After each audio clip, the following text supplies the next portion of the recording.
Assalamualaikum teman-teman.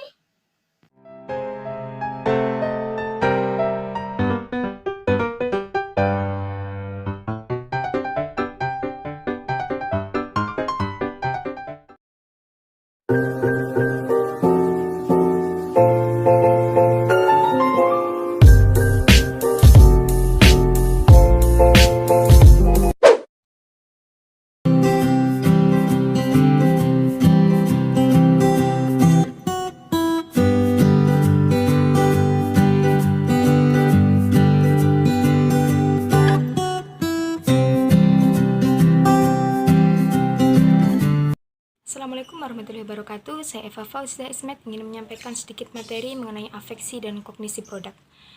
Jadi langsung saja. Untuk afeksi atau afek merupakan perasaan atau emosi kita terhadap objek tertentu. Biasanya diungkapkan dalam bentuk rasa suka atau tidak suka. Umumnya, keyakinan konsumen akan suatu produk melekat erat dengan perasaannya. Emosi yang melekat pada keyakinan konsumen sangat ditentukan oleh situasi dan kondisi internal setiap individu masing-masing. Jelasnya, perasaan suka atau tidak suka ini banyak ditentukan oleh keyakinan konsumen. Namun, belum tentu setiap konsumen yang memiliki keyakinan yang sama akan menunjukkan emosi atau reaksi yang sama pula. Hal ini disebabkan karena masing-masing individu memiliki situasi latar belakang yang berbeda-beda. Lalu apa sih ciri-ciri? Yang pertama, bersifat reaktif. Yang kedua, seseorang memiliki kendali yang lemah atas respon afektifnya. Lalu yang ketiga, respon afektif dirasakan secara jasmaniah pada tubuh. Lalu dapat merespon semua jenis stimulus termasuk jenis yang semu. Dan sebagian besar respon afektif dapat dipelajari. Lalu setelah itu lanjut penjelasan mengenai kognisi. Kognisi atau kognitif adalah penggunaan pemikiran logis yang terjadi pada saat konsumen akan melakukan pembelian. Kognisi mengacu pada proses mental dan struktur pengetahuan yang melibatkan dalam tanggapan seseorang terhadap lingkungan atau produk yang sedang dipilih. Yang termasuk di dalamnya adalah pengetahuan yang didapat orang dari pengalamannya dan yang tertanam dalam ingatan mereka. Termasuk juga di dalamnya proses psikologis yang terkait dengan pemberian perhatian dan pemahaman terhadap aspek-aspek lingkungan atau sebuah produk. Lalu mengingat kejadian masa lalu, pembentukan evaluasi, dan pembuatan keputusan pembelian. Jadi menurut saya, komponen afeksi dan kognisi itu saling terkait antara satu dengan yang lainnya. Sebab afeksi atau perasaan akan tersalurkan dengan adanya suatu kognisi atau pemikiran. Dan begitu pula sebaliknya. Kognisi atau pemikiran tidak akan terwujud tanpa adanya suatu afeksi atau perasaan. Jadi, komponen afeksi dan kognisi yang saling berhubungan ini akan mempengaruhi perilaku seseorang terhadap lingkungannya atau sebuah produk. Mungkin itu saja yang dapat saya sampaikan. Apabila banyak salah kata dan ada sesuatu yang kurang dipahami, bisa ditanyakan di sesi tanya jawab berikutnya. Sekian, terima kasih, mohon maaf, dan wassalamualaikum warahmatullahi wabarakatuh.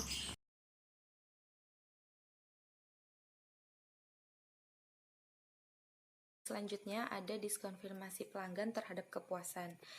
Jadi di sini ada dimensi diskonfirmasi. Menurut Sumarwan terdapat 3 dimensi diskonfirmasi, yaitu yang pertama, produk itu berfungsi lebih baik dari yang diharapkan. Ini disebut dengan diskonfirmasi positif. Ini terjadi karena konsumen ini merasa sangat puas akan produk tersebut. Yang kedua, ini produk berfungsi seperti yang diharapkan, tidak juga kecewa tapi tidak juga merasa puas. Jadi produk ini bersifat netral, disebut diskonfirmasi sederhana. Yang ketiga, ada produk berfungsi lebih buruk dan tidak diharapkan, atau yang disebut diskonfirmasi negatif, karena produk ini berfungsi tidak sesuai dengan yang diharapkan konsumen dan mengecewakan konsumen tersebut. Yang kedua, ada jenis diskonfirmasi. Yang pertama ada respon sekilas, yaitu memberikan respon, namun pada pernyataan tersebut dia juga mengalihkan pembicaraan. Yang kedua ada respon immortal, yaitu memberikan komentar menggunakan kata ganti orang yang ketiga. Dan yang ketiga ada respon kosong, yaitu tidak menghiraukan respon sama sekali dan tidak memberikan sambutan verbal maupun non verbal. Yang keempat ada respon yang tidak relevan.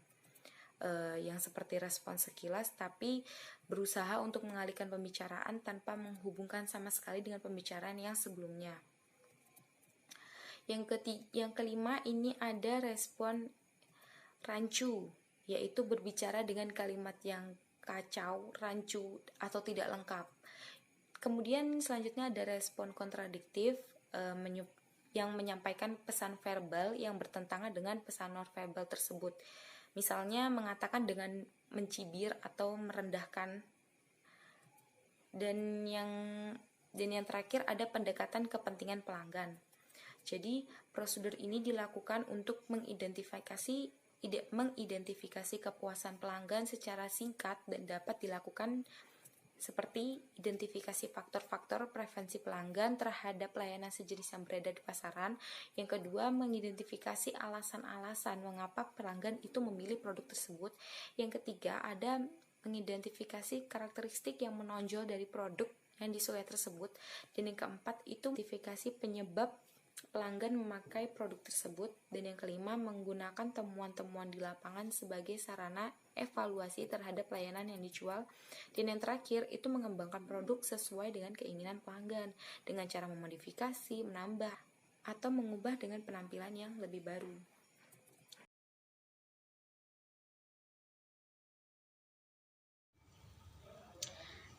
Selanjutnya saya Imawati Nuryasari NIM 12405183259 akan menjelaskan tentang poin yang kedua, yaitu perilaku produk. Yang pertama, komitmen kepada merek dan pola pembelian. Setiap konsumen pastinya akan memiliki rasa komitmen pada suatu merek tertentu, sehingga mereka timbul rasa percaya dan yakin kepada suatu merek, dan konsumen tersebut pastinya akan kembali membeli produk tersebut. Pada saat ini perkembangan usaha retail itu semakin berkembang pesat, sehingga dampaknya adalah terjadi persaingan yang ketat dan juga tinggi dalam dunia usaha, sehingga para perusahaan itu harus memiliki strategi yang mana mereka harus mengetahui siapakah konsumennya dan bagaimana perilakunya. Nah, perilaku pembelian konsumen itu terdapat 4. Yang pertama adalah pembelian pengurangan ketidaknyamanan, yang berarti para konsumennya itu selalu teliti dan juga hati-hati dalam memilih merek. Trik marketing yang digunakan yaitu di sini harus dapat mengambil hati para konsumennya, sehingga mereka dapat yakin dan konsumennya itu pastinya akan lebih puas dan terhadap pilihannya. Yang kedua adalah perilaku pembelian yang rumit yang terjadi pada barang yang jarang dibeli, terus harganya biasanya mahal dan juga resikonya tinggi, seperti pada barang kendaraan bermotor ataupun telepon seluler. Yang ketiga adalah perilaku pembelian yang mencari variasi, yang maksudnya adalah konsumennya itu akan selalu membeli produk yang berbeda-beda karena mereka akan mencoba yang satu dan juga yang lainnya. Pembelian ini terjadi seperti pada pembelian makanan ringan. Yang keempat adalah perilaku pembelian karena kebiasaan, yang berarti mereka sudah biasa atau memiliki pada merek tertentu, sehingga mereka akan selalu membeli merek tersebut, seperti pada sabun mandi dan juga pasta gigi. Pengusaha dapat menyusun strategi bisnisnya itu dengan cara melakukan strategi mempelajari pola perilaku konsumen pada saat berbelanja dengan menggunakan konsep data mining. Pada usaha retail disebut dengan analisa keranjang belanja atau analisis market basket analysis. Yang kedua adalah kesetiaan kepada merek dan tingkat penggunaan. Kesetiaan pada merek atau brand loyalty adalah preferensi konsumen untuk melakukan pembelian pada merek yang sama yang pada suatu produk. Nah, eh, menciptakan kesetiaan pelanggan karena beberapa faktor, yang diantaranya adalah efisiensi atau efektivitas. Yang kedua adalah mampu menurunkan kekuatan tawar-menawar karena mereka sudah percaya dan pastinya mereka tidak akan menawar. Mereka akan memberikan uang dengan harga yang sudah telah ditentukan. Yang ketiga adalah menarik pelanggan yang baru karena mereka selalu pastinya akan mempengaruhi orang lain agar dapat membeli produk kita. Pengukuran kesetiaan merek harus dilakukan secara terus-menerus. Yang pertama, dengan dilakukan terhadap perilaku konsumen yang menyangkut tingkat pembelian konsumen, persentase pembelian, dan jumlah merek yang dibeli oleh konsumen. Yang kedua, menghitung switching cost, yang berarti menghitung berapa banyaknya konsumen yang berpindah dan juga penyebabnya itu apa.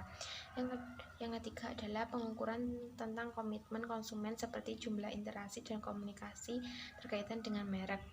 Langkah yang digunakan untuk meningkatkan kesetiaan yaitu dengan melakukan strategi pemberian penghargaan pada konsumen yang membeli pada frekuensi tertentu, atau juga dengan menggunakan strategi membership program seperti memberikan sebuah kartu sehingga nantinya mereka akan, jika membeli itu dapat diberikan bonus atau juga diskon. Baik, terima kasih.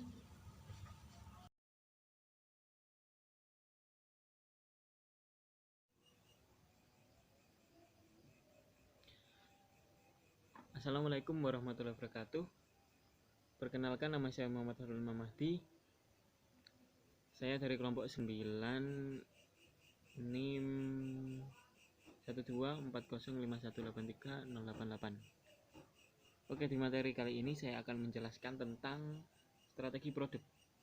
Ya, kita tahu produk merupakan alat pemasaran yang paling mendasar pada bauran pemasaran karena merupakan penawaran nyata oleh perusahaan pada pasar. Strategi produk memiliki variabel-variabel, diantaranya adalah ciri khas produk dan juga ciri khas konsumen.